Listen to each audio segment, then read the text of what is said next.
हे कामगारांचं आंदोलन चालू आहे, उपोषण चालू आहे, याला भेट द्या आणि सगळ्या कामगारांच्या न्याय हक्काच्या मागण्या पूर्ण करा आणि संबंधित द्या. जिथे हे या प्रकल्पात हे भ्रष्ट कामगार असतील, हे भ्रष्ट कामगारांवर अत्याचार करणारे असतील, त्यांच्यावर कारवाई करा अशी मागणी करतो. नाहीतर या विरोधात आम्ही रस्त्यावरचा लढा लढल्याशिवाय राहणार नाही. हाच्या व्हिडिओच्या माध्यमातून मी इशारा देतो. तात्काळ सगळ्या कामगारांच्या मागण्या मान्य केल्या पाहिजेत अशी मी मागणी करतो.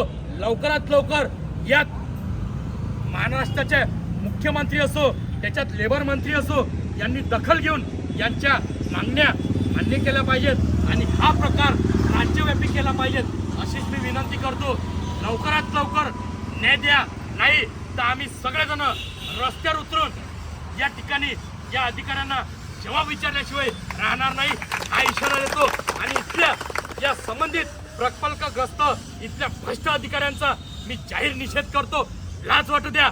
अरे तुमच्या प्रकल्पात एवढं मोठं उपोषण झालं, 1 महिना झाले, तरी सुद्धा तुम्ही न्याय दिला नाही, खोट्या लेखी आश्वासन दिले आणि म्हणून आज अकोला जिल्हाधिकारी कार्यालयावर आंदोलन उपोषण करण्याची परिस्थिती निर्माण झाली.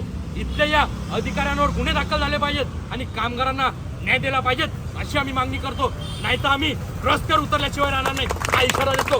जय महाराष्ट्र, जय विदर्भ. भारत माता की भारत माता की वंदे वंदे वंदे मजदूर सेनेचा वंदे मजदूर सेनेचा डॉक्टर बाबासाहेब आंबेडकरांचा, छत्रपती शिवाजी महाराजांचा, महात्मा ज्योतिबा फुलेंचा, छत्रपती शाहू महाराजांचा, साहित्यरत्न लोकशाहीर अण्णाभाऊ साठेंचा.